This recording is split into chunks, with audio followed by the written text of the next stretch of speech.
जय हिंद दोस्तों, वंदे मातरम।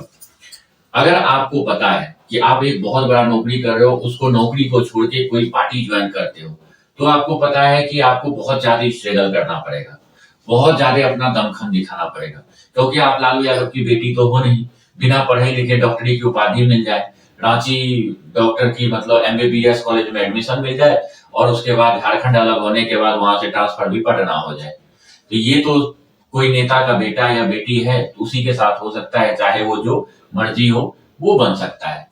अब देखिए तमिलनाडु में अन्नामलाई नाम, जो कि आप लोगों ने सुना ही होगा, एक बहुत बड़ा शख्सियत है। शख्सियत था नहीं, अभी है। अन्नामलाई एक आईपीएस अफसर थे। अगर वो चाहते तो अपनी पूरी जिंदगी एकदम आराम से नौकरी करके खा पी सकते थे। यहाँ तक कि इतना किसी नेता या किसी मुख्यमंत्री के नीचे काम करके वो इतना पैसा बटोर सकते थे कि उसकी अगली 7 पुश्त जो है उनको कहीं तकलीफ नहीं होता, ना ही कोई नौकरी की जुगाड़ करने की जरूरत पड़ता। लेकिन वो सब त्याग करके अन्नामलाई ने चाहा कि तमिलनाडु के अंदर कुछ बदलाव करें, क्योंकि तमिलनाडु के अंदर दो ही पार्टी, एआईएडीएमके और डीएमके, ये दोनों का ही चलता है। डीएमके का जो मालिक है स्टालिन, स्टालिन परिवार है। अब यहाँ पे बात ये उठता है अन्नामलाई के साथ, आपने देखा होगा जब इलेक्शन हुआ था 3 साल पहले, तो उसमें अन्ना बीजेपी का वोट जो शेयरिंग था वो काफी बढ़ गया था, लेकिन कोई सीट उनका नहीं आ पाया था। लेकिन उसके बाद कुछ चरमपंथियों ने बगड़े को के ऊपर अन्नामलाई का फोटो टांग के उसके ऊपर अन्नामलाई लिख के उसको एक तरफ से बलि दे दिया था। इससे बहुत ज्यादा आहत हुआ था अन्नामलाई, पूरे देश में इसकी चर्चा हो रही थी। लेकिन वहीं दूसरी तरफ इसके बाद जब ये अभी लोकसभा चुनाव हुआ, लोकसभा चुनाव के बाद अन्नामलाई जो है 3 महीना के लिए चला गया था विदेश। विदेश में वो एक डेवलपमेंट कोर्स था, नेतागिरी का डेवलपमेंट कोर्स, वो करने के बाद सीधे वापस तमिलनाडु आया। तमिलनाडु आने के बाद उन्होंने देखा कि एक कॉलेज यूनिवर्सिटी है, वहां पे एक छात्र के साथ बेदर्दी से रेप होता है, बलात्कार उनका किया जाता है, यहाँ तक कि काफी आदमी के सामने किया जाता है, लेकिन कोई भी गवाह देने के लिए तैयार नहीं होता है। यहाँ तक कि उस यूनिवर्सिटी का जो प्रोफेसर वगैरह है वो सब भी आंख बंद कर लिया। लेकिन जो अन्नामलाई है उसने तमिलनाडु के अंदर जो है 6 जगह है जहां पे कि बहुत बड़ा देवस्थान है जो टॉप मोस्ट में आता है। उन्होंने ये बोला कि मैं उस 6 के 6 देवस्थान जाऊंगा और उनसे माफी मांगूंगा कि आपने मुझे क्यों बनाया। मैं आईपीएस की नौकरी कर रहा था और उस हिसाब से भी अगर देखा जाए तो ये नहीं होना चाहिए था। और लड़का जिसने रेप किया है, जिसने बलात्कार किया है, उसके ऊपर कोई एक्शन नहीं हो रहा है। यहाँ तक कि अन्नामलाई अपने ने ये प्रतिज्ञा लिया कि मैं अपने आप को सजा दूंगा कि हमारे रहते हुए ऐसी सरकार बनी हुई है जो कि रेपिस्ट को थोड़ा सा भी सजा दिलाने लायक नहीं है, जिसके रीजन में ये बलात्कार वाली घटना पूरे यूनिवर्सिटी के अंदर जनता के सामने हो रहा है। तो उन्होंने इसको निभाया भी। अन्नामलाई ने सुबह सुबह अपना घर के सामने में खुद नंगा शरीर हो गया, नीचे सिर्फ धोती पहना हुआ था और ऊपर नंगा हो गया और अपने शरीर पे कूड़े बरसाया। उनको क्या जरूरत थी कूड़े बरसाने का? कोई जरूरत ही नहीं था।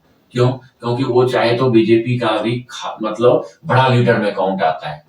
वो चाहे तो आईपीएस की नौकरी छोड़ रखा है, एक अमीर घर से अब बिलोंग करने लगा है, आराम से नौकरी कर सकता है, आराम से बीजेपी में खड़ा होके मलाई खा सकता है। लेकिन नहीं, उसे तकलीफ होता है।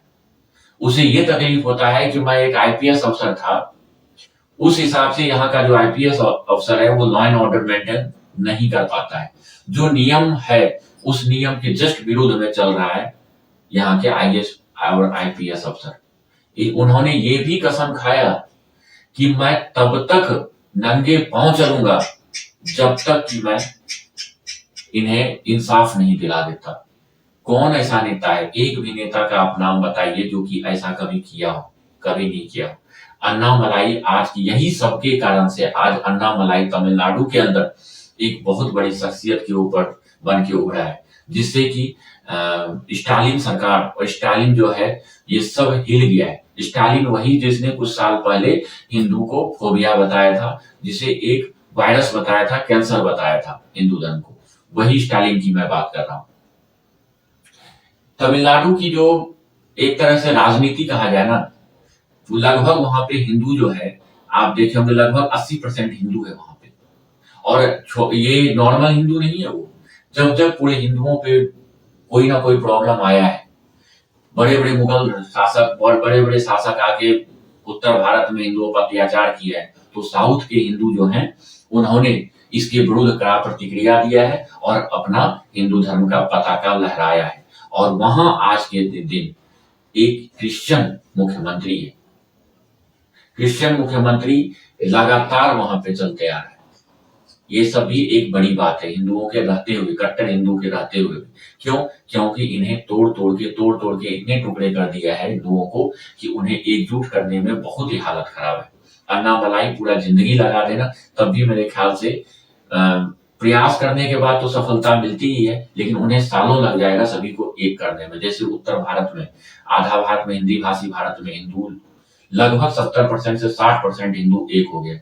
उसी तरह तमिलनाडु में हिंदुओं को एक करने में काफी प्रयास करना पड़ेगा, बहुत मेहनत करना पड़ेगा, तब अन्नामलाई सक्सेस होंगे। धन्यवाद।